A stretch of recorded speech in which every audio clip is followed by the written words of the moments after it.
को इधर से धन्यवाद कीर्तन में भाग लेने के लिए। अभी हम लोग मंगलाचरण कर दें। ओम अज्ञानतिमिरान्धस्य ज्ञानांजन शलाकया चक्षुन्मीलितं येन तस्मै श्री गुरुवे नमः। श्री चैतन्य मनोभीष्टं स्थापितं येन भूतले स्वयं रूप कदा मह्यं ददाति स्वपदान्तिकम्। वंदेहम श्री गुरु श्री युद्ध पद कमलम श्री गुरु वैष्णवांच श्री रूपम साग्र जातम सहगण रघुनाथम वितम तम सजीवम स्वाधेतम सावधूतम परिजम सहितम कृष्ण चैतन्य देवम श्री राधा कृष्ण पादान सहगण ललिता श्री विशाखा वितांत च नम ओम विष्णु पादाय कृष्ण प्रस्थाय भूतले श्रीमते भक्ति वेदांत स्वामिन इति नामने नमस्ते सारस्वती देवे गौरवाणी प्रचारिणे निर्विशेषा शून्यवादी पाश्चात्य देशतारिणे वांछा कल्पतरुभ्यश्च कृपा सिन्धुभ्येव च पतितानां पावनेभ्यो वैष्णवेभ्यो नमो नमः। नमो महावदान्याय कृष्ण प्रेम प्रदायते कृष्णाय कृष्ण चैतन्य नामने गौरत्मिषे नमः। हे कृष्ण करुणा सिंधु दीन बंधु जगतपते गोपेश गोपिका कांत राधा कांत नमस्तुते। तप्त कांचन गौरांगी राधे वृंदावनेश्वरी विश्वानुसुते देवी प्रणमामि हरिप्रिये। नीलांचल निवासाय नित्याय परमात्मने बलभद्र सुभद्रायां जगन्नाथाय ते नमः। जय श्री कृष्ण चैतन्य प्रभु नित्यानंद श्री अद्वैत गदाधर श्रीवासादि गौर भक्त बिंद मुखम करोति वाचालम पंगु लंघे गिर यत्कृपातमहं वंदे श्री गुरु मदीनतारिणं परमानंद माधवम श्री चैतन्येश्वरम। हरे कृष्ण कृष्ण कृष्ण हरे हरे हरे राम राम राम हरे। श्री मंगलाचरण की जय, शिला प्रभुपाद की जय।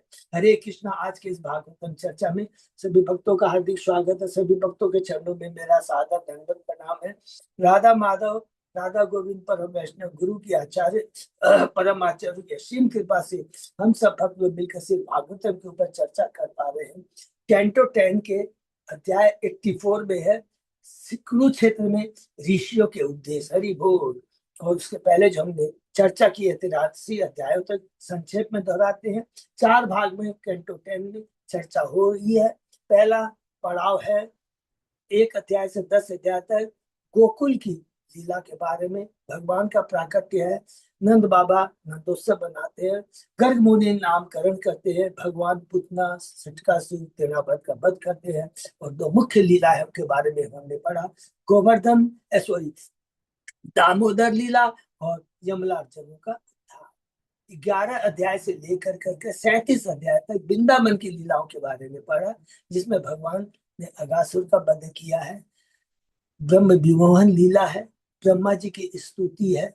उसके बाद में भगवान ने कालिया नाग के ऊपर में किस प्रकार सुंदर कृपा किया है। गोवर्धन लीला के बारे में लोगों ने पढ़ा 24 अध्याय से लेकर के 27 अध्याय के अंदर, 29 अध्याय से लेकर के 33 अध्याय में गोपियों की भक्ति कितनी परम है, दिव्य है, और किस प्रकार भगवान कहते हैं गोपियों तुम्हारी भक्ति का ऋण है, मैं ब्रह्मा के जीवन का अंत नहीं। 36वें अध्याय में आकर के हमने देखा किस प्रकार श्याम को राधा कुंड प्रकट होते हैं। भगवान अरिष्टासुर जो कि बैल के रूप में आता है उसका उद्धार करके करते हैं। 37वें अध्याय में हम लोगों ने देखा केसी का वध करते हैं और बोमासुर का वध करते हैं। और इसके बाद में 38वें अध्याय में तीसरा पड़ाव है, मथुरा की लीला शुरू होने जा रही है। कंस भेजता है अक्रूर को वृंदावन, और किस प्रकार जो 39 अध्याय में जब वापस लेके आ रहे हैं कृष्ण बलराम को, हरि बोल, उस समय गोपियां तो कहती है कि तुम्हारा नाम अक्रूर न होकर क्रूर होना चाहिए, उनका विरह भाव है। और 40 अध्याय में जो अक्रूर की स्तुति है, जो हम लोग नवदा भक्ति करते हैं ना, जिसमें श्रवण कीर्तन स्मरण वंदना में किसका नाम आता है? अक्रूर का नाम आता है। तो अंकुर ने जो किया था बहुत सुंदर है, वही चीज बता रहे हुए 40 अध्याय में जो स्तुति है। 41 अध्याय में भगवान आ गए हैं मथुरा।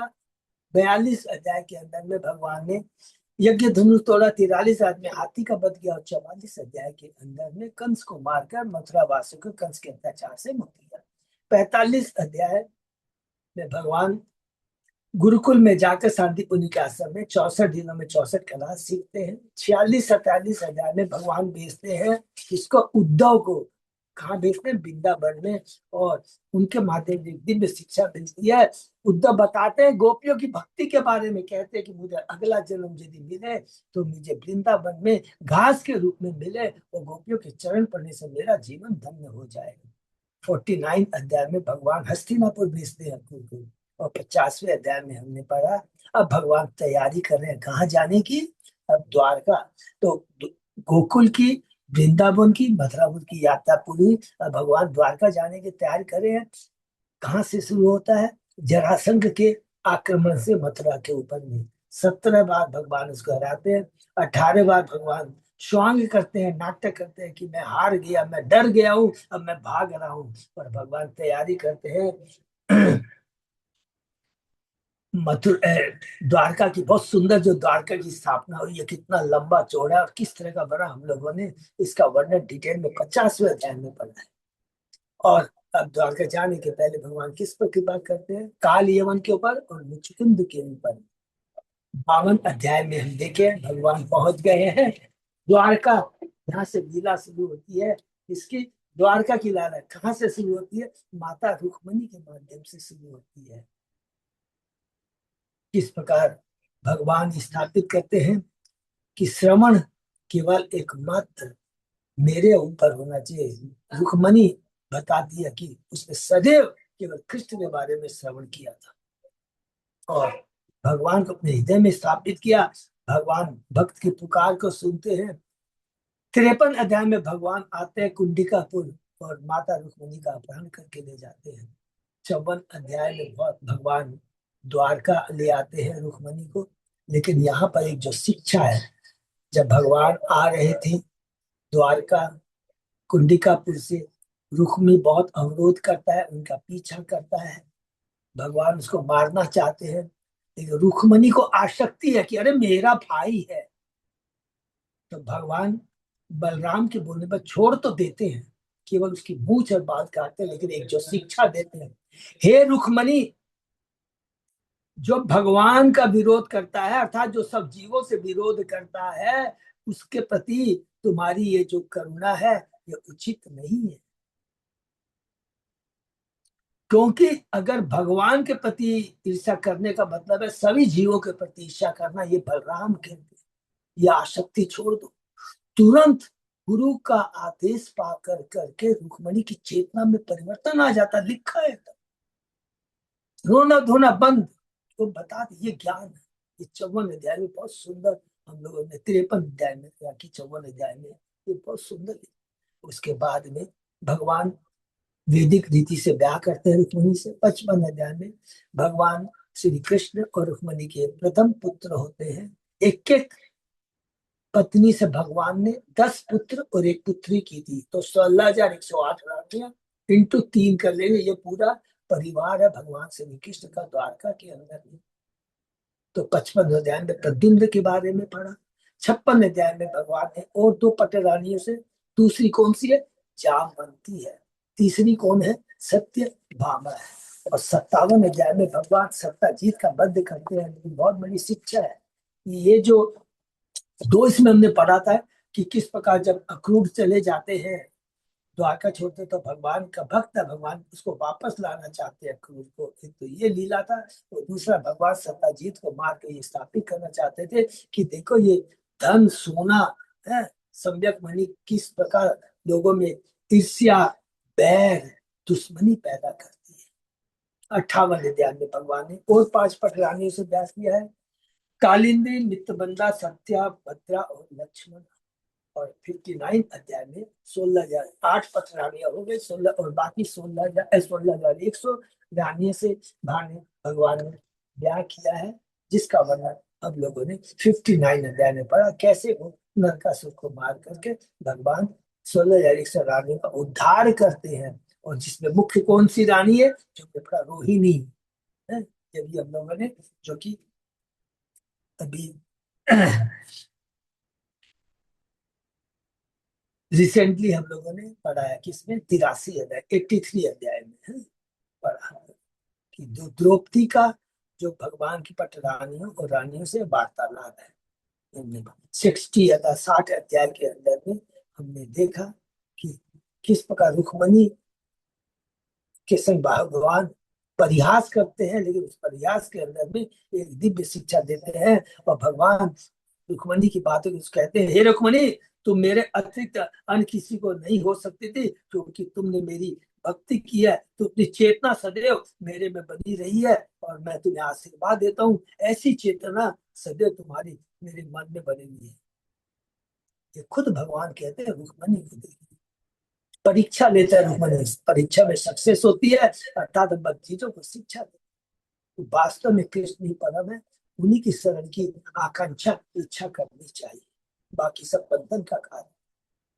61 अध्याय में भगवान बलराम रुक्मी का वध करते हैं, क्योंकि उसने उनके चरणों में अपराध किया था। 62 और 63 अध्याय बहुत सुंदर है, जिसमें हमने लीला किसकी पढ़ी है, बानासुर की। बानासुर की पुत्री कौन है, उषा।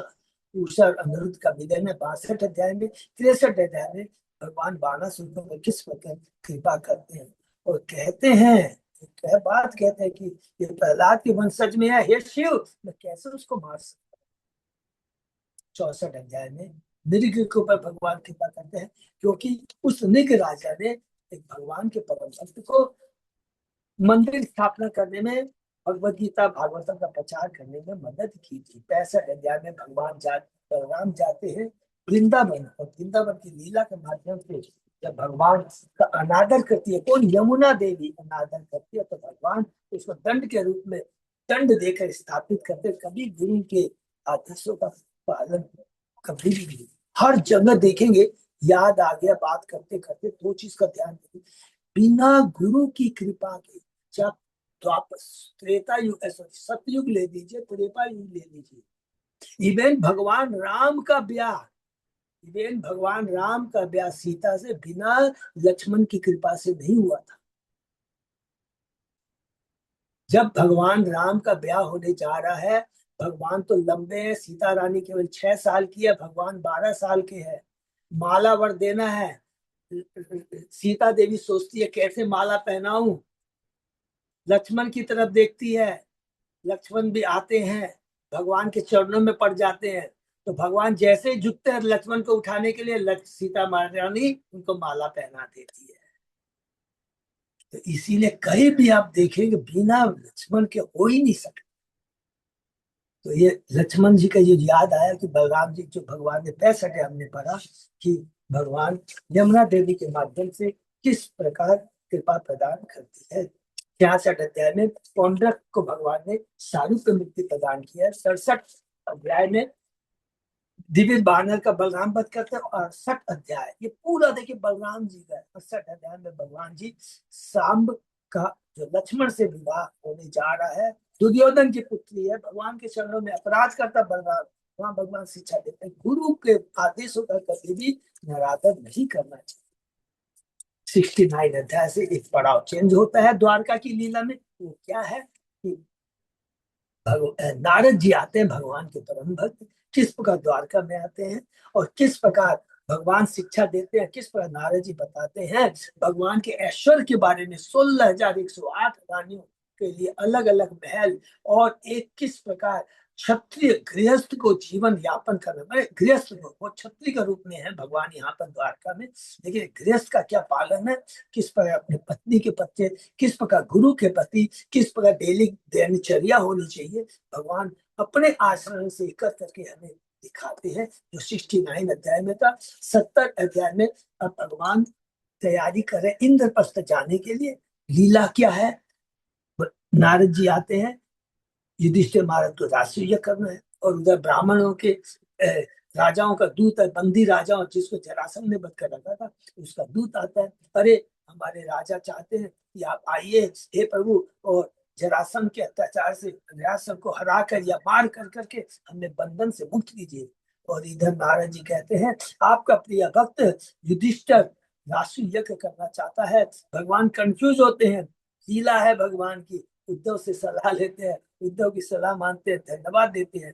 और 71 अध्याय में भगवान हस्तिनापुर की लिए रवाना हो जाते हैं। बहुत सुंदर वर्णन है 72 अध्याय के अंदर में। हमने देखा भगवान ने किस प्रकार जरासंध को भीम के द्वारा मरवाया, और 73 अध्याय में देखा कि भगवान किस प्रकार जो बंदी राजा थे उनको मुक्त करते हैं। और इनकी बहुत सुंदर जो प्रार्थना उसके बारे में हमने कहा। 74 अध्याय में भगवान ने शिशुपाल का वध किया। इसमें राष्ट्रीय यज्ञ में शिशुपाल का वध किया।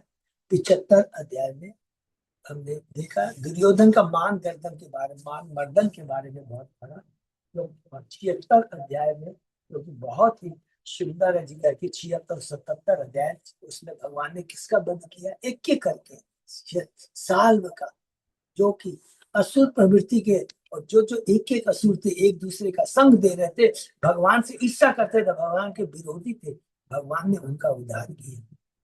76 और 78 अध्याय में भगवान ने दंत को मारा, और बलराम जी ने रोमहर्षण पुनः यहाँ मार करके बताया कि यदि ज्ञान का रोमहर्षण को घमंड था इससे कि मैं बहुत बड़ा ज्ञानी हूँ, भगवान ने उसके गर्व को खत्म किया है।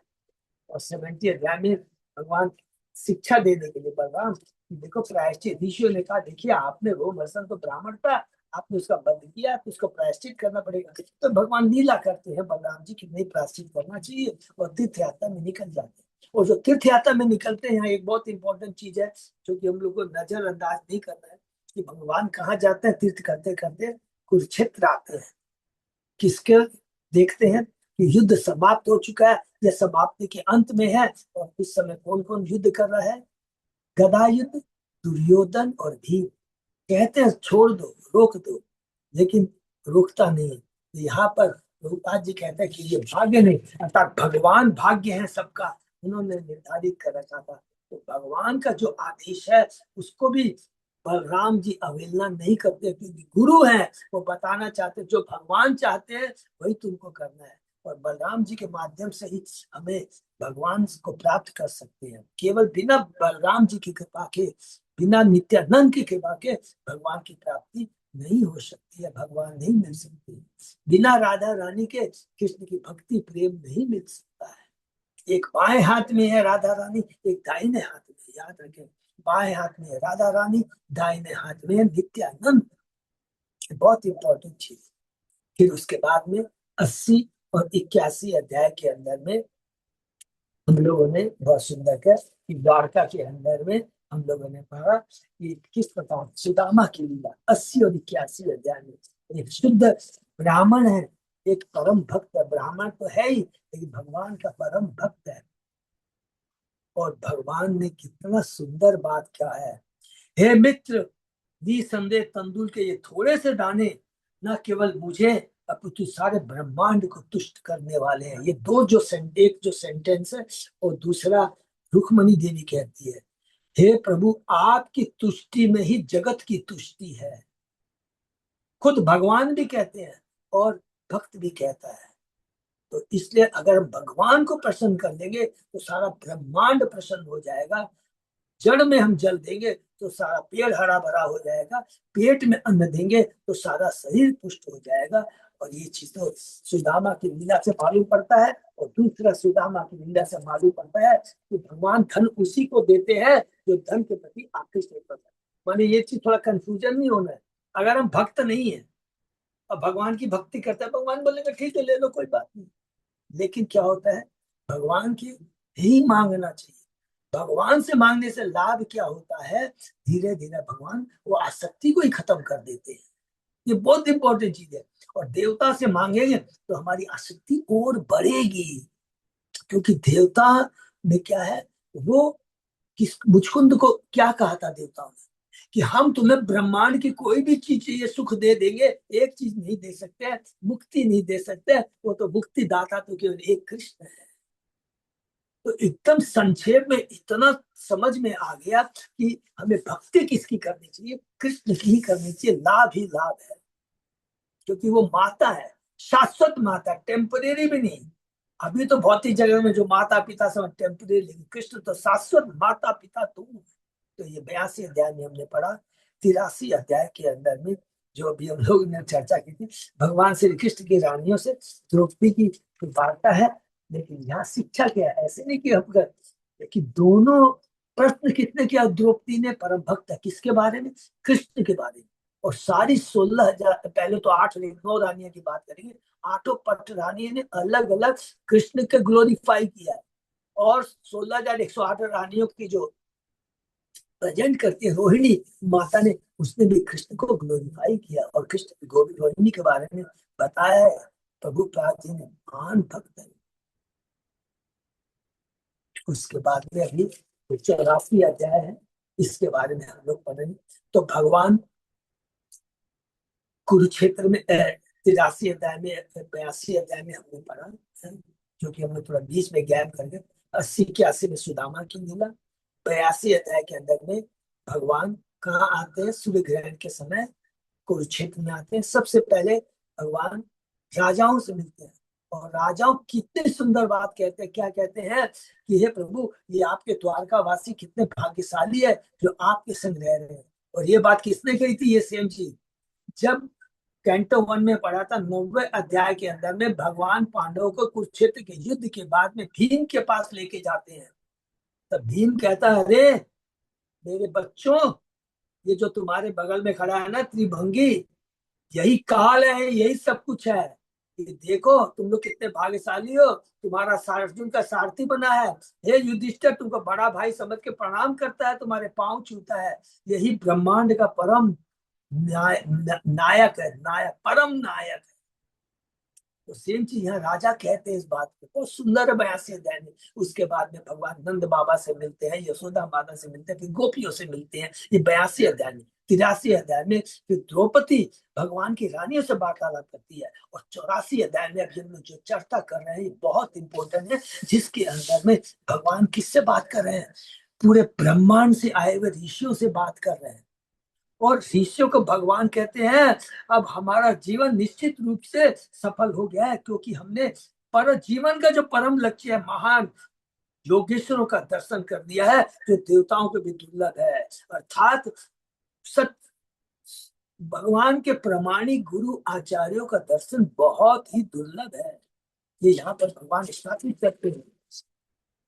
और उसके बाद में फिर ऋषि कहते हैं भगवान को, कि ऋषि कहते हैं, हे प्रभु, हमको बड़ा आश्चर्य, हंसते हुए कहते हैं कि सामान्य जनों को उपदेश देने के लिए ही भगवान आप ऐसा नाटक अभिनय कर रहे हैं, स्वांग रच रहे हैं। आप सदैव पूर्ण बने रहते हैं और इस भौतिक जगत में आकर जिस शरीर को प्रकट करते हैं वे विशुद्ध सत्य अभिव्यक्ति है। आपका ये जो शरीर है ना, ये 3 गुणों का नहीं है, 3 गुणों से ऊपर है। हे प्रभु, आज हमारा जन्म, हमारी शिक्षा, तपस्या तथा दृष्टि सभी पूर्ण हो चुकी है, क्योंकि हम समस्त संत पुरुषों के लक्ष्य आपसे सानिध्य प्राप्त करने में समर्थ हो चुके हैं।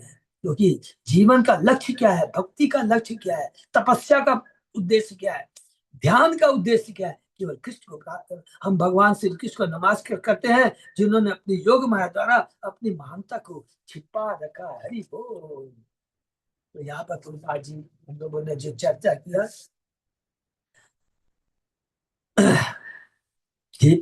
कि प्रभुपाद जी कहते हैं, देखो भगवान का भक्त जो होता है वो भगवान की योग माया द्वारा आच्छादित होता है, लेकिन जो अभक्त होता है वो भौतिकतावादी होता है, वो महामाया के द्वारा आच्छादित होता है, जो उसे जन्म मृत्यु के चक्कर में घुमाती रहती है। लेकिन जो योग माया है वो भगवान की अंतरंगा शक्ति है, जो कि भगवान को लीला करने में मदद करती है, जिसके अंदर में भगवान और भगवान का भक्त दोनों आनंद लेते हैं। ये हमने किया। और उसके आगे आज और क्या चर्चा है, अभी देखिए हम लोग ने क्या पढ़ा है।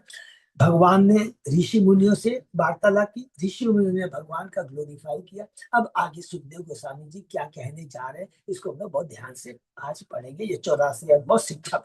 ओम नमो भगवते वासुदेवाय, ओम नमो भगवते वासुदेवाय, ओम नमो भगवते वासुदेवाय। नारायण नमस्कृत्य नरं चैव नरोत्तमं देवी सरस्वती व्यासं ततो जयम् उदीरये। नष्टायेषु अभद्रेषु नित्यम भागवत सेवया भगवती उत्तम श्लोके भक्ति भवति नैष्टि कृष्णाय वासुदेवाय देवकी नंदनाय च नंद गोप कुमाराय गोविंदाय नमो नमः आराधयो भगवान भजेश तनय ततदाम वृंदावनम रमया काचित् उपासना व्रजवधू वर्गेण्य कल्पिता श्रीमद्भागवतम प्रमाणम अमलम प्रेमापुमर्तो मान श्री चैतन्य महाप्रभो मतमिदं तत् आदरो न पर हरे कृष्ण कृष्ण कृष्ण हरे हरे हरे राम राम राम हरे हरे। कैंटो 10 चैप्टर 84 शीर्षक कुरुक्षेत्र में ऋषि को उपदेश श्लोक नंबर 27 है प्रभु। हाँ प्रभु 27 से। Okay thank you. हाँ 27 है। हरि बोल। बहुत बहुत धन्यवाद। अच्छी श्री शुकवाच है। अब सुखदेव गोस्वामी जी कहते हैं जब मुनियों ने प्रार्थना कर लिया उसके बाद कहते हैं इति अनुज्ञाप्य दासार धृष्टाष्ट्रम युधिष्ठिरम राज ऋषेश्वर आश्रमान गंतुम मुनियो दधिरे मन। सुखदेव गोस्वामी ने कहा हे ज्ञानवान राजा, हे परीक्षित, इस तरह कहकर मुनियों ने दासा धृतराष्ट्र तथा युधिष्ठिर से विदा होने की अनुमति ली और अपने अपने कुटियों को जाने के लिए तैयार होने लगे। तो हस्तिनापुर से जो आए थे सबसे, और जो अलग अलग ऋषि मुनि सारे ब्रह्मांड से अलग लोकों से आए थे, अपने अपने आश्रम से आए थे, उनसे भगवान विदा लेकर अपने सॉरी मुनि विदा लेकर के अपने अपने आश्रमों को चले जाते हैं। तत्वीक्षितान उपव्रज्य वसुदेवो महायशा प्रणम्य चोप संगृह वभाषेदम सुयंत्रितः। यह देख कर कि वे साधु विदा होने वाले हैं, विख्यात वसुदेव उनके पास पहुंचे, उन्हें नमस्कार करने एवं उनका पाद स्पर्श करने के बाद उन्होंने अत्यंत सावधानी से चुने शब्दों से उनसे कहा। अब देखिए वसुदेव जी कहाँ पर है, सबको याद है ना, द्वारका में है। कैसे आए थे? जब भगवान ने जरासंध से डर गए थे तो जितने भी मथुरा वासी थे उनको सोए सोए पूरे रात भर के एक क्षण के अंदर या जो कुछ भी कह लीजिए भगवान ने द्वारका में स्थानांतरित ट्रांसफर कर दिया था। तो अभी सब वसुदेव देवकी सब कहाँ पर हैं? द्वारका में। श्री वसुदेव वाच नमो व सर्व देवेभ्य ऋष श्रोतुम अर्हत कर्मणा कर्म निर्हार यथा स्यात् न तत् उच्यताम। श्री वसुदेव ने कहा हे समस्त देवताओं के निवास, आपको नमस्कार है।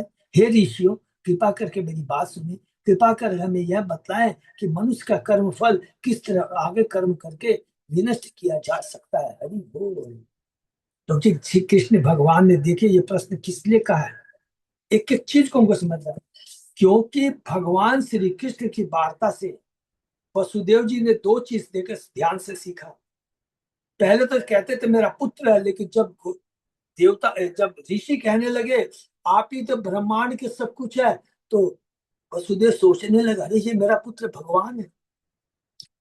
और दूसरा, भगवान ने जो ग्लोरीफाई किया है ऋषियों का, कि बिना ऋषियों की कृपा से हम भगवान को प्राप्त नहीं कर सकते, इसलिए उन्होंने यहाँ पर वसुदेव ने प्रामाणिक गुरु के पास आकर के, नारद जी के पास में आकर करके उनसे ज्ञान प्राप्त करने की चेष्टा की। ये इतना सुंदर श्लोक है, इसके अंदर में कुछ समझना है। कहते हैं कर्म फल किस तरह और आगे कर्म करके विनष्ट किया जा सकता है। यहाँ पर वसुदेव ने ऋषियों को समस्त देवताओं का निवास कहकर संबोधित किया है। इस कथन की पुष्टि उस प्रामाणिक श्रुति मंत्र से होती है जिसमें कहा गया है कि यावतीर्वेद देवता सर्वा वेद विधि ब्राह्मणे वसंती। जो भी देवता है वे सब उस ब्राह्मण में वास करते हैं जो वेद को जानता है, जो कृष्ण को जानता है।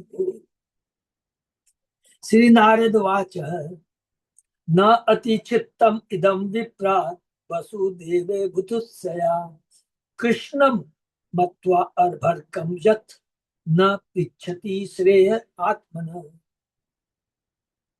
श्री नारद ने कहा हे ब्राह्मणों, यह उतना आश्चर्यजनक नहीं है कि जानने की उत्सुकता से वसुदेव ने अपने चरम लाभ के विषय में हमसे प्रश्न किया है, क्योंकि वे कृष्ण को एक बालक ही मानते हैं। श्री जीव गोस्वामी के विचारों का वर्णन करते हुए जीव गोस्वामी लिखते हैं, श्री नारद जी समझ गए कि किस वसुदेव ने अपने को सामान्य गृहस्थ मानते हुए मुनियों से कर्म योग के विषय में पूछा, यद्यपि उन्हें पहले ही यह आध्यात्मिक लक्ष्य प्राप्त हो चुका था जिसे बड़े बड़े योगी तथा ऋषि भी प्राप्त नहीं कर पाए। तो भी नारद को चिंता हुई कि वसुदेव इतने सारे मुनियों के सामने कहीं भगवान कृष्ण को मेरा बालक समझकर कोई अनुचित वातावरण उत्पन्न कर दी। नारद और अन्य मुनियों ने श्री भगवान कृष्ण के प्रति आदर भाव बनाए रखना उचित समझा, इसलिए कृष्ण के वेदना करके वसुदेव को उत्तर क्यों कर देने देते। इसी परेशानी से बचने के लिए नारद ने वहां पर उपस्थित सारे व्यक्तियों के समक्ष श्री कृष्ण की श्रेष्ठता का स्मरण दिलाना चाहा। हरि बोल। जो उन्होंने कहा था कि वसुदेव ये साक्षात भगवान है, ये खाली तेरा बालक नहीं है। सन्निकर्ष अत मतरिया नाम अनादरण कारणम अनादरण कारण गांग गम हित्वा यथा अन्य अम्ब तत्तयो याति शुद्धये। इस संसार में परिचय बढ़ने से अनादर होता है। जैसे जो व्यक्ति गंगा के तट पर रहता है वो अपनी शुद्धि के लिए गंगा की उपेक्षा करके अन्य किसी जलाशय को जाए। बहुत सुंदर है। इसमें हम लोग को नेक्स्ट श्लोक में मालूम पड़ेगा, यस्यानुभूति कालेन लय उत्पत्ति आदि आदिना अस्य वे स्वतो अन्यस्मात् च गुरुते न कुतश्चन ऋष्यति।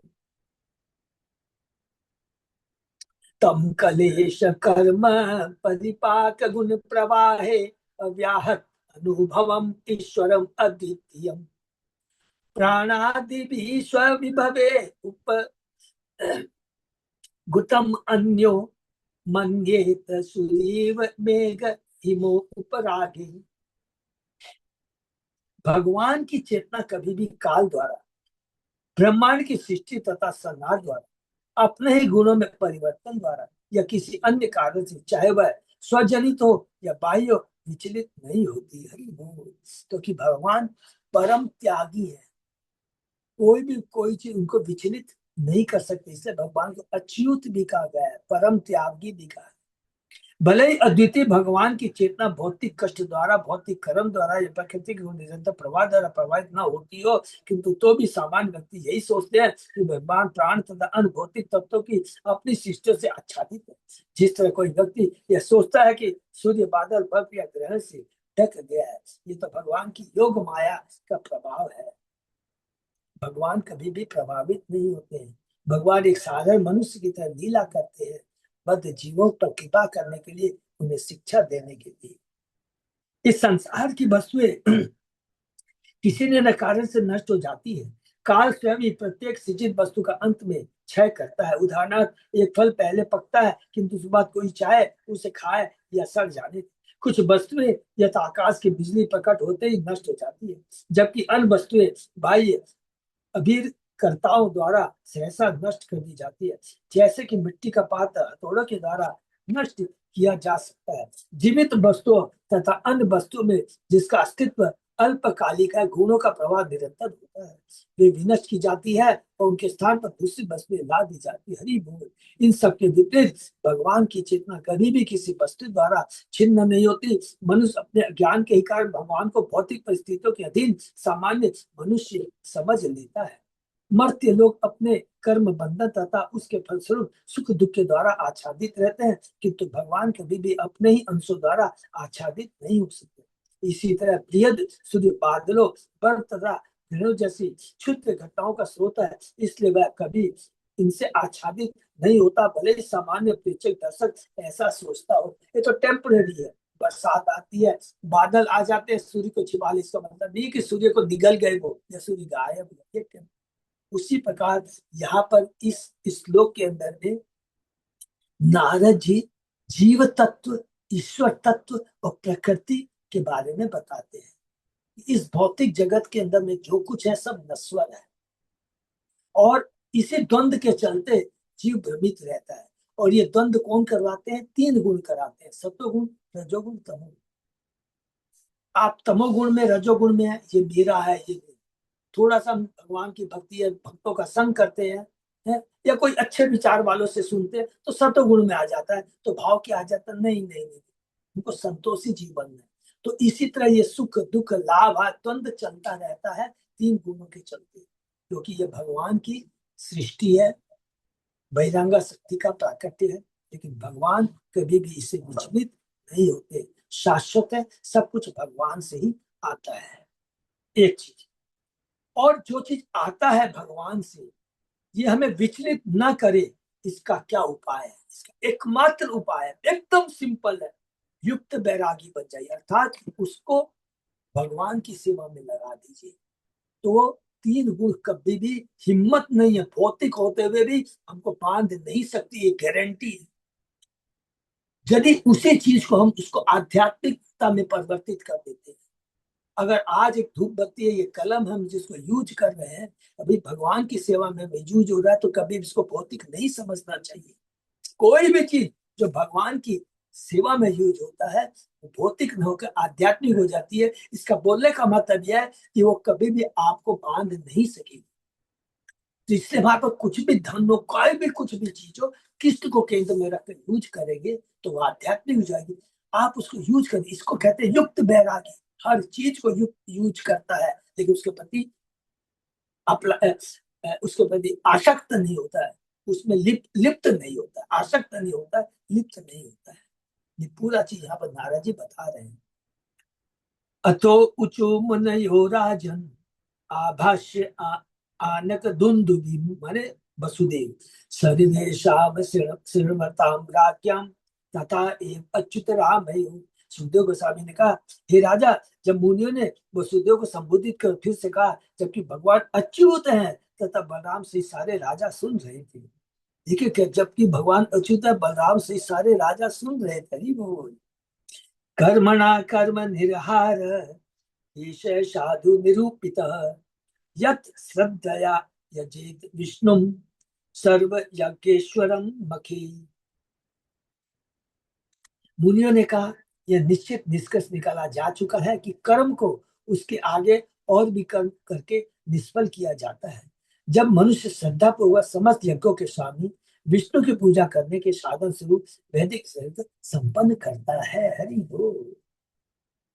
कर्म फल को हम काट सकते हैं अगर श्रद्धा पूर्वक यज्ञों के स्वामी, क्या लिखा है, योगेश्वर, कृष्ण योगेश्वर है, सभी योगों के, सभी के उस मालिक है। अगर उनकी पूजा वैदिक संपन्न की जाए, चितस उपशम अयम भी कवि भी शास्त्र चक्षुषा दर्शित सुगमो योगो धर्म चात्म मुत आवह। शास्त्र की आंख से देखने वाले, हरि बोल, विद्वानों ने यह प्रदर्शित कर दिया है कि क्षुब्ध मन को दमन करने तथा मोक्ष प्राप्त करने की यही सबसे सुगम विधि है, और यही पवित्र धर्म है जिससे मन को आनंद प्राप्त होता है। बहुत इंपॉर्टेंट श्लोक है पूरी गीता का। में जो कहा ना, भगवान ने कहा कि मन को, अर्जुन पूछता है, मन को कैसे वश में किया जाए, मोक्ष प्राप्त करने की विधि। मोक्ष का मतलब ये नहीं है ब्रह्म ज्योति, भगवान को प्राप्त करने की विधि, अर्थात दूसरे शब्दों में भौतिक जगत से मुक्त होने की विधि। भौतिक जगत में रहते हुए मोक्ष प्राप्त हम कर सकते हैं। हमारे गुरु महाराज आचार्य है, ये बड़े सब विशुद्ध चेतना में तीन गुणों से ऊपर है, ये मुक्त पुरुष है भौतिक जगत में रहते हुए। तो मुक्ति का मतलब है कि असत्य के प्रति अनासक्ति और सत्य के प्रति आसक्ति, यही है। फिर कहा है कि शास्त्र की आंख से देखने वाले, शास्त्र की आंख से देखने वाले विद्वानों ने, अर्थात जो प्रामाणिक शास्त्र है उसके माध्यम से अगर हम ज्ञान प्राप्त करते हैं, उसी को कहते हैं शास्त्रों की आंख से देखना। साधु शास्त्र और गुरु, गुरु साधु शास्त्र, ये तीन का ही हमें आश्रय लेना है। गुरु जो आज वर्तमान में हमारे साथ में है, शिक्षा गुरु, दीक्षा गुरु, शास्त्र है जो प्रामाणिक शास्त्र है, और साधु जो जो आचार्य है, जो कि अभी हम लोग पढ़े, श्रीधर, विश्वनाथ चक्रवर्ती, ये लोग की, इनका अगर हम आश्रय लेते हैं तो हमारा जीवन धन्य हो जाएगा, कभी भ्रमित नहीं होंगे, और कभी भी कोई भी ज्ञान है, ज्ञान केवल एक ही ज्ञान प्राप्त करेंगे, दूसरा ज्ञान ही नहीं मिलेगा। वो किसका ज्ञान है? कृष्ण का ज्ञान मिलेगा। क्योंकि सारे वेदों का अल्टीमेट उद्देश्य क्या है? कृष्ण को जानना, जो कि गीता में भगवान ने 15 अध्याय के 15 श्लोक में बहुत किया गया है। वेद्यस्य जैसा वेद है, वेदांत की विदेह चाह, कि वेदों को जानने वाला मैं हूँ, वेदों के द्वारा जानने वाला मैं हूँ, और वेदों का संकलन करता ही मैं। तो वेदों की आंखों से देखना है तो मन को दमन कर सकते हैं, जो कि सिंपल चीज है, कि जो भी चीज है वेदों में कहा है कि भगवान की सेवा में लगा देंगे तो सही मन बस में आ जाएगा। नहीं तो ब्रह्मांड में कोई भी दूसरी चीज नहीं है जो कि हमारे मन को बस में कर सके। मन इतना चंचल है। गीता के हम लोगों ने 6वें अध्याय में भगवान ने बताया अर्जुन को, अयम स्वस्ति अयम पंथा द्विजाते गृह मेधिन यत श्रद्धया आप्त गीतेन शुक्लेन इज्जेत पुरुष। धार्मिक द्विज गृहस्थ के लिए, द्विज माने जिसने दीक्षा लिए रखी है, ब्राह्मण के लिए सर्वाधिक सुपथ यही है कि वह ईमानदारी से प्राप्त की संपत्ति से भगवान की पूजा निस्वार्थ भाव से करे। भगवान की पूजा भी निस्वार्थ भाव से करे, क्योंकि निस्वार्थ भाव से का मतलब क्या होगा? कि कोई हम ऑब्लिगेशन भगवान को ऑब्लाइज नहीं कर। निस्वार्थ का मतलब है ये कृष्ण ने दिया है, कृष्ण की तुष्टि के लिए है, कृष्ण को ही अर्पण कर दो। जरा भी मन में अपनी इंडिविजुअलिटी का भाव आएगा, ये बंधन का कारण बन जाएगा। जन्म मृत्यु जाग आदि के चक्र में हम घूमते रह जाएंगे।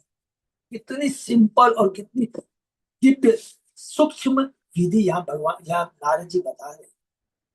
श्री श्रीधर स्वामी तथा श्री जीव गोस्वामी दोनों ही एक मत है कि वैदिक यज्ञों का अनुष्ठानिक कर्म आसक्त गृहस्थों के लिए होता है। आसक्त गृहस्थों किसको कहते हैं? जो हमने पढ़ा था, गृह मेदी। दो तरह के लोग होते हैं, गृह मेदी और गृहस्थ। तो गृहस्थ आश्रम का मतलब होता है जो कृष्ण को केंद्र में रखकर जीवन यापन करता है। इस गृह मेदी के संग में आश्रम नहीं लिखा, गृहस्थ आश्रम लिखा, गृह मेदी आश्रम कहीं नहीं पड़े। गृह मेदी का मतलब है जो पशुवृत्ति है जिसकी, जो केवल अपनी पत्नी बच्चों को केंद्र में रख कर करके केवल अपने परिवार के लिए, अपने लिए, इंद्रिय के लिए जीवन यापन करता है।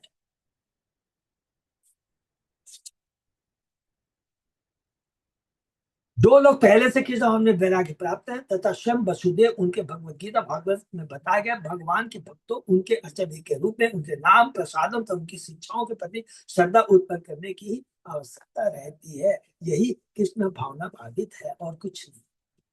विदेश नाम विदेश नाम यज्ञदान गृहे दार सुते एष नाम आत्मलोके एष नाम देव कालेन कालेन वृषिजेत बुध ग्रामे त्यक्तेषणा सर्वे ययुधीरा तपोवनम।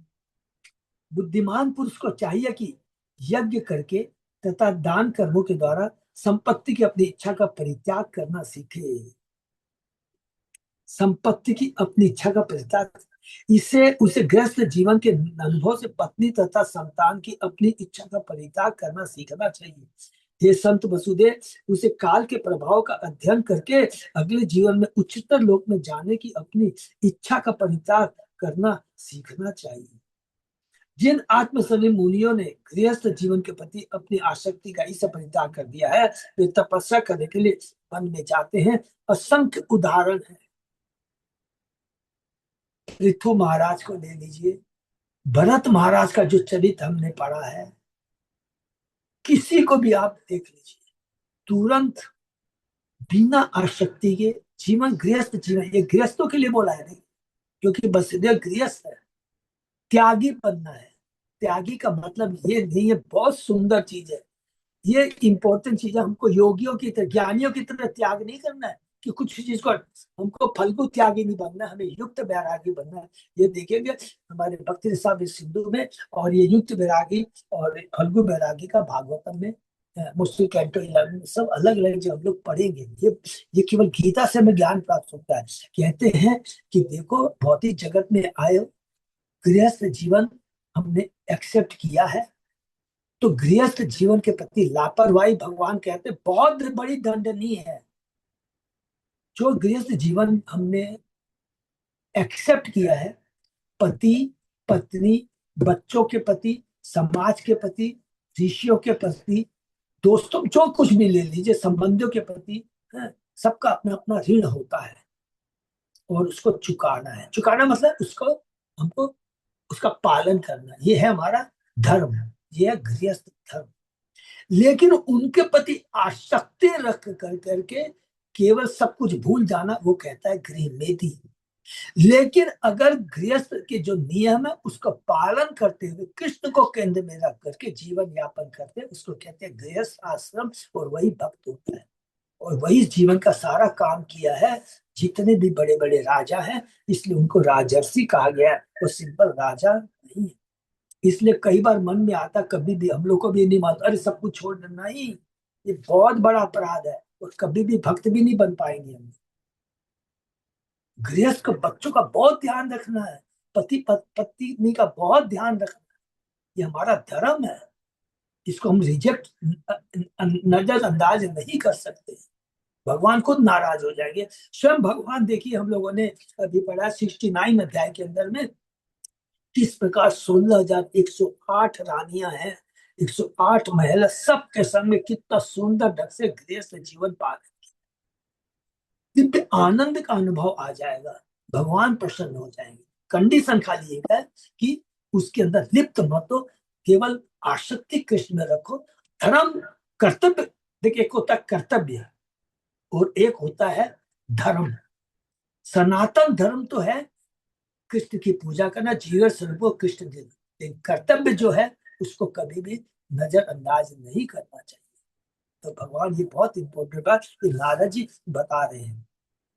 ऋणे ऋणे त्रिविद्विजे जातो देवर्षि पितॄणां प्रभु यज्ञाध्यय अध्ययन पुत्रितानि अनिस्तीर्य त्यजन पतेत। हे प्रभु, एक द्विज 3 प्रकार के ऋण, देवताओं के प्रति ऋण, मुनियों के प्रति ऋण तथा अपने पूर्वजों के प्रति ऋण लेकर उत्पन्न होता है। यदि वह यज्ञ, शास्त्र अध्ययन तथा संतानोत्पत्ति द्वारा इन दोनों को चुकता दिए बिना अपना शरीर त्याग देता है तो वह नरक में जा गिरेगा। हरि बोल। ब्राह्मण के, लेकिन इसके बाद एक देवर्षि भूता नाम पितृ नाम है, इसको भूलना नहीं है। कैंटो 11 में पढ़ेंगे, दोनों में कभी भी कंफ्यूजन भी नहीं होना है। ब्राह्मण के विशेष कर्तव्य के विषय में श्रुति का कथन है, जाय मानव में ब्राह्मण स्त्री भी ऋण वांजायते ब्रह्मचर्य ऋषिभ्यो यज्ञ देवभ्य प्रजया पितृभ्य। जब भी ब्राह्मण जन्म लेता है उसके साथ साथ 3 ऋण जन्म लेते हैं। वह मुनियों का ऋण ब्रह्मचर्य द्वारा चुका सकता है, देवताओं के ऋण यज्ञ द्वारा चुका सकता है, और अपने पूर्वजों का ऋण संतान उनकर चुका सकता है। ये सिंपल जो हमारे कर्तव्य के बारे में, सबके बारे में बताया है। ब्रह्मचर्य है 25 साल तक, उसका काम क्या है कि गुरु, ब्रह्मचर्य में वो गुरु के प्रति पूरा समर्पित हो। गृहस्थ या में आते हैं, जो गृहस्थ का बहुत बड़ा कर्तव्य होता है। गृहस्थ सबका पालन करता है, चाहे वो सन्यासी हो, चाहे वो ब्रह्मचर्य हो, चाहे वानप्रस्थ हो, या किसी का भी, सबके लिए अन्न पैदा करता है, उसका सबके प्रति कर्तव्य होता है। तो गृहस्थ धर्म बहुत इंपॉर्टेंट धर्म, सबके प्रति उसको कर्तव्य करना पड़ता है, क्योंकि वही बिजनेस करता है, वही कृषि पालन करता है। ब्राह्मण तो नहीं करता है ना, वो नहीं करता है, वो तो वो तो भगवान के मुख है। क्षत्रिय शासन करता, एडमिनिस्ट्रेशन करता, और गृहस्थ है कृषि पालन व्यवसाय है। बहुत इंपॉर्टेंट, माने एक एक चीज जो दिया है गीता में, भगवान ने जो बताया है ना, ये बहुत सुंदर सुंदर चीजें, जिसका यहाँ पर आज नारद जी बताने जा रहे हैं। त्वं तु अद्य मुक्तो द्वाभ्याम वेदिषि पित्रो महामते यज्ञ देवरीणाम उन्मुच्य निर्तीर्णो अशरणो भव। किंतु हे महामते, आप तो पहले ही अपने को दो ऋणों हरि बोल मुनियों के तथा पूर्वजों के ऋणों से मुक्त। अब आप वैदिक यज्ञ संपन्न करके देव ऋण से भी उत्तीर्ण हो ले। इस तरह आप अपने को ऋण से पूरी तरह मुक्त कर ले और समस्त भौतिक आस्था का परित्याग कर। क्या है आगे पढ़ते वसुदेव भवान नूनम भक्त्या परमया हरि जगतामीश्वरम प्रार्च प्रार्च प्रार्चश यत वाम पुत्रताम गत। हे वसु निसंदेह आपने इसके पूर्व समस्त जगतों के स्वामी भगवान हरि की पूजा की होगी। आप तथा आपकी पत्नी दोनों ने ही परम भक्ति के साथ उनकी पूरी तरह से पूजा की होगी, क्योंकि उन्होंने आपके पुत्र की भूमिका का स्वीकार किया है, अर्थात आपने उनका पालन पोषण किया। हरि को श्री विश्वनाथ चक्रवर्ती ठाकुर ने मुनियों के भाव का अनुवाद इस प्रकार किया। हमने आपको उसी प्रकार सामान्य से उत्तर दिया जिस तरह आपने सामान्य वार्ता के रूप में किंतु वास्तव में आप भगवान के नित्य युक्त पिता। हरि बोल। आपने जो हमसे पूछा है साधारण जनता पब्लिक के मनुष्य धर्म के बारे में पूछा है, हमने बता दिया है, लेकिन हमें मालूम है आप कौन है। अरे भगवान के आप तो नित्य पार्षद हैं, भगवान के बाप पिता हैं। तो जब भी किसी का भी आप प्रश्न पूछेंगे, जो भी भगवान का परम भक्त कहीं से भी आप उठा के दे लीजिए, पूरी गीत अर्जुन को ले लीजिए और भागवत के पहले कैंटो से लेकर पूरे अंतिम तक में जो भी प्रश्न है वो जीवों का कल्याण किसमें, जीवों का लक्ष्य उद्देश्य क्या है। परीक्षित महाराज के भी ये प्रश्न, विदुर महाराज ने भी यही प्रश्न पूछे थे। कहीं भी आप कहीं से भी कुछ चेक कर लीजिए, हर जो उद्धव जी ने भी उद्धव गीता में यही प्रश्न किए, वसुदेव जी भी यही प्रश्न कर रहे हैं, क्योंकि वो क्या होते हैं, समदर्शी होते हैं। भगवान का आदेश क्या है, भगवान क्या जानना चाहते हैं, भगवान अपने भक्तों के माध्यम से क्या बताना चाहते हैं, वो कभी भूलते नहीं है भक्त लोग। आपने हमने आपको उसी का सामान्य से उत्तर दिया जिससे आपने सामान्य बातें प्रस्तुत, किंतु वास्तव में आप भगवान के नित्य मुक्त पिता हैं। तो न तो शास्त्र रीति रिवाज का, नहीं शास्त्र आदेश आपके ऊपर कोई अधिकार है, आपने इस ऊपर आपको दरकार नहीं है। लेकिन ये जितने भी गृहस्थ जीवन के देवताओं के प्रति जो आपने बताए हैं हमें, ये मैं बताया हूं तुम्हें, ये जो गृहस्थ का जो साधारण जो धर्म है, परम धर्म तो कोई भूलिए सभी का। अतः अतः अतः पुंभी द्विज श्रेष्ठा वर्णामसम विवाह सौतिनस्य तस्य धर्म संसिद्धि मरितोषण। जो कुछ भी वर्णाश्रम कोई भी धर्म हो, वर्ण हो आश्रम हो, परम लक्ष्य तो एक ही है कि कृष्ण की तुष्टि किस तरह किया जाए। लेकिन भगवान की पूजा करेंगे तो सारे ऋणों से अपने आप मुक्त हो जाएंगे। तो अभी ना मैंने अलग अलग ऋण के बारे में बताया, उसके लिए अलग देवताओं की पूजा, गृहस्थ धर्म को बताया, खिलाना पिलाना सबको करना, सबका ध्यान रखना। लेकिन एक चीज यदि करेंगे, भगवान के चरणों की भक्ति करेंगे तो सारे ऋण से अपने आप मुक्त हो जाएंगे। श्री विश्वास शिक्षक के साथ वसुदेव नाम ही बतलाने वाला है कि वसुदेव शुद्ध भक्ति की सर्वोत्तम संपत्ति वसु को तेज के साथ प्रकट करते हैं। दिव्य 11वें स्कंद में नारद पुनः वसुदेव से मिलेंगे तो उन्हें यह स्मरण दिलाएंगे। हरि बोल। देवर्षि भूतानाम देवर्षि भूतात्म इत्ते नाम न किं करो ना देवर्षि भूतात्म इत्ते नाम किं करो नायनी च राजनम सर्वात्मना ये सरं गतो मुकुंद परिहित करतम। तो इसको एक्चुअली वहां पर इसलिए दिया ना, देवर्षि भूतानि नाम पितृ नाम न किं करो नाय मनो न राजन सर्वात्मनाय शरण शरण्यो गतो मुकुंद परिहृत्य करतम। हे राजन, जिसने सारे भौतिक त्यागों को कर्तव्यों को त्याग दिया, ये बहुत इंपॉर्टेंट चीज है, और सबों के आश्रय तथा मुकुंद के शरणों की पूर्ण आश्रम ग्रहण कर ली है, वह देवताओं ऋषियों सामान्य जीवों संबंधियों मित्रों मानव जाति या दिवगंत पूर्वजों अर्थात पूर्वजों का ऋणी नहीं रहता। हरि बोल। ये इतना पावरफुल श्लोक है, क्योंकि ऐसे सभी प्रकार के जीव भगवान के अंश है, अतः जिसने भगवान की सेवा में अपने को समर्पित कर दिया है उसे ऐसे व्यक्तियों की पृथक सेवा करने की आवश्यकता नहीं रहती। ये हम लोग कैंटो 11 में पढ़ेंगे, बहुत सुंदर है। श्री शुकवाच है, इति तत्वचनम श्रुत्वा वसुदेवो महामना तान ऋषिन ऋत्विजो बब्रे भूधर्ना अनम्य प्रसाद च। सुखदेव गोस्वामी ने कहा, ऋषियों के इन कथनों को सुनकर उदार वसुदेव ने भूमि तक अपना सिर झुकाया, तो उनकी प्रशंसा करते हुए उनसे अनुरोध किया कि वे उनके पुरोहित बन जाए। हरि बोल।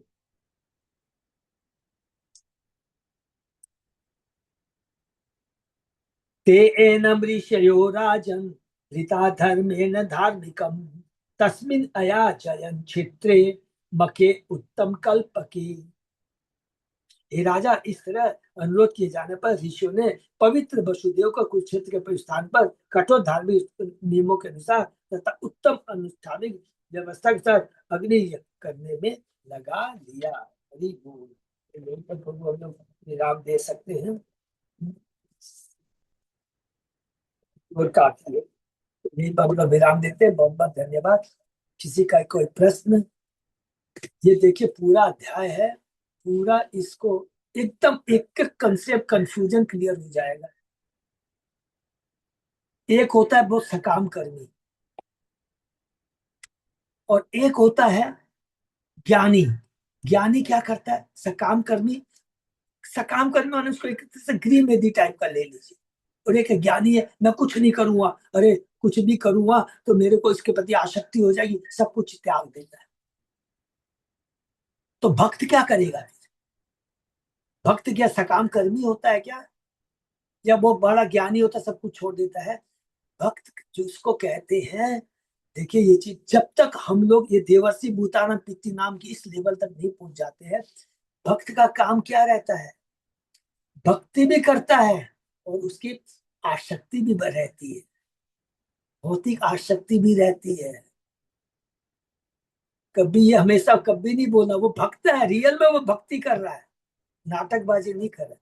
लेकिन धीरे धीरे धीरे धीरे हम भगवान की भक्ति करते हुए और अपने गृहस्थ का पालन करते हुए जीवन को यापन करेंगे, इसको कहते हैं बैलेंस्ड लाइफ। ये रियल भक्ति का जीवन है।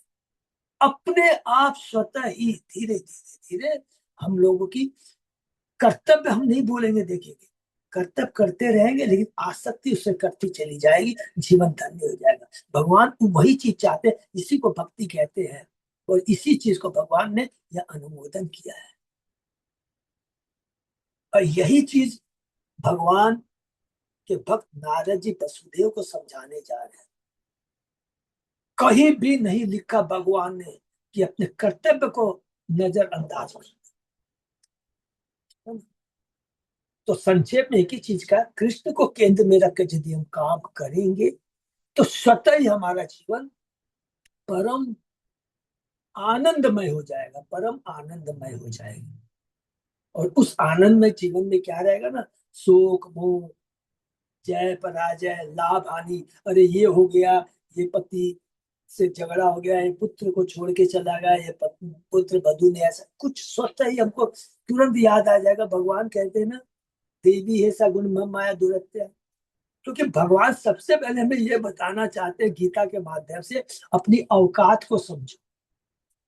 औकात क्या है? पहले ये समझना है कि तुम इस भौतिक जगत में आए कैसे। कुछ गड़बड़ किया तभी तो आए हो ना। सबसे पहला प्रश्न हमको यही करना है, कभी दुख नहीं पाना है। पहले ये प्रश्न करना अपने से कि भौतिक जगत में तुम आए कैसे। हमने कुछ गड़बड़ किया तो बोल के आए हो ना। तो घबराना नहीं है भगवान के, उसकी औषधि दवा भी भगवान ने दे दी, घबराना नहीं। और यही गीता भागवतम का गुरु शास्त्र और साधु ये हमें बताते हैं। इनका आश्रय हम लेंगे तो जीवन धन्य। हरे कृष्णा। किसी का कोई प्रश्न?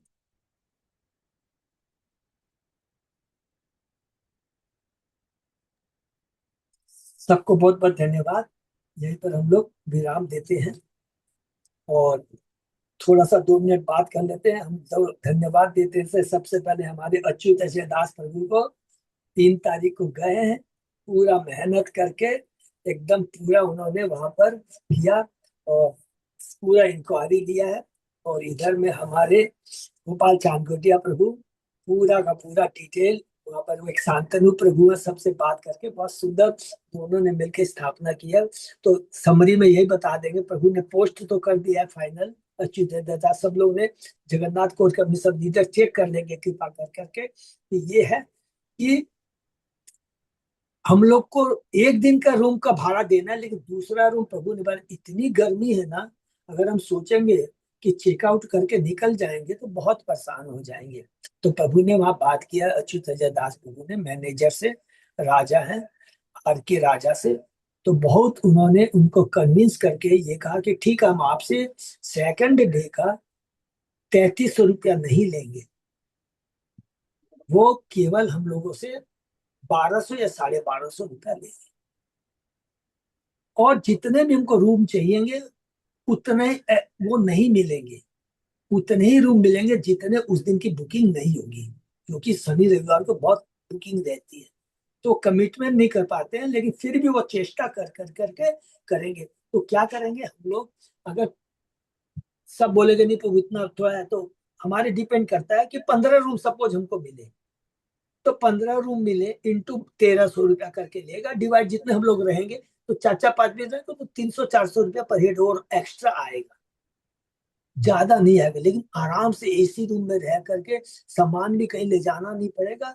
हम लोग आराम से आ पाएंगे। तो बहुत सुंदर व्यवस्था हो गई है, प्रसादों की बहुत सुंदर व्यवस्था हो गई है, मंदिर के अंदर में हो गया, लोकल कन्वीनियंस सबको अपना अपना देना है, क्योंकि ऑटो को कंट्रोल करना बड़ा मुश्किल की बात है। सेम चीज अच्युत दास प्रभु ने कहा, सेवक गोपाल चांदगोटिया प्रभु ने बात शांतनु से बात करके कही है। तो सारी व्यवस्था हो गई है, और अब लास्ट जो बात रही है कि हमको कौन गाइड करेगा कि कहाँ पर क्या क्या जाना है, उसके लिए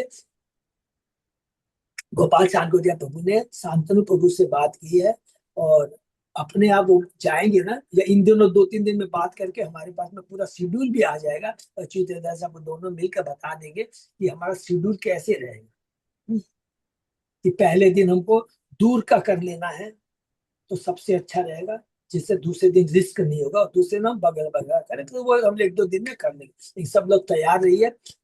दोनों भक्तों ने मिलकर बहुत प्रयत्न किया है, बहुत मेहनत की है, बहुत बड़ी को धन्यवाद देते हैं, और आशा करते हैं हमारी यात्रा अच्छी होनी चाहिए। हरे कृष्ण। किसी का कोई भी प्रश्न है तो आप अच्युत दास प्रभु से, गोपाल प्रभु से पूछ सकते हैं, ठीक है। हरे हरे कृष्ण। हरे कृष्ण, दंडवत प्रणाम। हरे कृष्णा, दंडवत प्रणाम प्रभु जी। यहीं पर विराम देते हैं। हरे कृष्णा प्रभु जी। दंडवत प्रणाम प्रभु। कोई प्रश्न है क्या किसी का? हाँ प्रभु ये पूछ रहे वहां पर कौन सा होटल मतलब जो रुकेंगे वो क्या नाम है जगह का, होटल का? सद्भावना है शायद। समभावना। संभावना, क्या भाव, संभावना, क्या भाव है? संभावना, संभावना, संभावना। संभावना प्रभु बता रहे अच्छा होटल है ठीक है। सारी, क्योंकि उसका जो मैनेजर है वो भक्त है, तो ऐसा कुछ। अच्छा वो अच्छा मिल गया कोई भी जो भी। हाँ हाँ, नहीं तो माता जी बहुत कॉस्टली है, मैं तो, मेरे को इतनी आइडिया नहीं थी, मेरे को तो पहले गोपाल प्रभु ने कहा प्रभु इतना आसान मत से, वहाँ बहुत कॉस्टली है, माने नॉर्मल रूम के दाम है 4-4 हजार रुपये, 5-5 हजार रुपये, हाँ, इतनी अच्छा। डिमांड है ना, इतनी डिमांड है, क्योंकि सब लोग हैं वो काली पूजा के लिए जाते हैं, वहां जाते हैं, बहुत भीड़ ही रहती है शनि रविवार तो बहुत है। हाँ। लेकिन चलिए भगवान की दया से सब अच्छे से ये हो गया। तारापीठ के पास पड़ेगा क्या ये मतलब ना जो होटल है? हाँ हाँ। हाँ तारापीठ के पास है, लेकिन अपने मंदिर से वो करीब 10-12 किलोमीटर, आधा घंटा 15 किलोमीटर है प्रभु जी। 15 किलोमीटर है। हाँ, तो वही हम एक तो पूछ रहे थे सवाल मेरे को, जैसे कि हम लोग प्रसादम के लिए बार बार उधर जाएंगे मंदिर। माता जी बार बार जाना ही नहीं है आपको, तो अच्छा, होटल से एक बार मंदिर से एग्जाम्पल देके बता रहा हूँ, जैसा कि मैंने प्रभु से डिस्कस किया, आप पहले जा करके के होटल में गए, फ्रेश होकर के आ गए, आने के बाद आप सीधा लंच लेने के लिए मंदिर में आएंगे, ठीक सही है, है। 1-2 बजे। दर्शन भी करेंगे, हाँ। हाँ हाँ, तो दर्शन भी करेंगे, लंच भी किया, उसके बाद में मेरे को अजीत आचार्य प्रभु ने बताया कि अब 2 घंटे, अब हमको यात्रा शुरू करनी है, तो उसके लिए होटल तो फिर नहीं जाएंगे ना, तो प्रभु ने बहुत नहीं, अच्छा आइडिया दिया, बोला कि हमारे जो मंदिर में जो रूम है ना, हमारे पास 9 रूम है, लेकिन बुक हुए हमारे 3-4 रूम है, वैसे 9 रूम ही है, तो बुक की कोई ध्यान नहीं, तो आराम से वहां हम लोग रेस्ट कर लेंगे, बड़ा लॉन वहां थोड़ा रेस्ट करके फिर हम लोग यात्रा शुरू करेंगे। फिर पूरा यात्रा करने के बाद में डिनर लेकर के फिर ही होटल में जाएंगे। क्यों अच्युत दास प्रभु, यही बात है ना? हाँ प्रभु जी। हाँ, तो ठीक है ना माता जी, आपको जाना नहीं है दोबारा? हाँ फिर नहीं, उसी दूसरे दिन मॉर्निंग में जैसे हम लोग को हाँ, ब्रेकफास्ट का पूछ रही हूँ जैसे। दूसरे दिन हम लोग फ्रेश होके आ गए, हाँ ब्रेकफास्ट हम लोग लेंगे, लेने के हाँ बाद अपनी यात्रा में निकल जाएंगे, अच्छा फिर आएंगे लेना जैसे आपके वहीं मंदिर में प्रसाद लेने के बाद फिर वहां से निकलेंगे। वहां दिन से लंच निकल जाएंगे और फिर वापस आएंगे, वही लंच लेंगे। लंच लेकर के सब कुछ कर करके थोड़ा रेस्ट लेना है तो अब दरकार है नहीं, क्योंकि यात्रा पूरी हो चुकी है। सब लोग अपना चले जाएंगे होटल में करीब करीब 3 बजे या 2:30 बजे। वहां आराम से जाके 2 घंटा रेस्ट कीजिए, उसी के लिए एकदम एसी रूम है आराम। और वहां से 5 बजे निकल जाएंगे हम लोग रामपुर हाट के लिए ट्रेन पकड़ने के लिए। क्लियर है ना? हाँ एकदम क्लियर है प्रभु, थैंक यू। हरे तो कृष्ण। प्रभु जी आते वक्त रात का प्रसाद रात का प्रसाद हम लोग पार्सल दे देंगे माता जी आप। पैकेट प्रसादम को पार्सल। प्रभु जी बात कर लेंगे, मेरे ख्याल से मंदिर अपने को होटल में पहुंचा देगा, या हो सकता है अच्छा डायरेक्ट रामपुर हाट भी पहुंचा दे, पता नहीं, ये चीज थोड़ा प्रभु बात कर अरेंजमेंट किया हुआ है। अरेंजमेंट किया हुआ। हरि बोल हरि थैंक बोल। यू, ठीक है, हरे थैंक यू। कृष्ण। हरे कृष्णा हरे कृष्णा। यहीं पे विराम दे। वक्तों का बहुत बहुत दिन आज से विराम देते हैं, फिर कल प्रसाद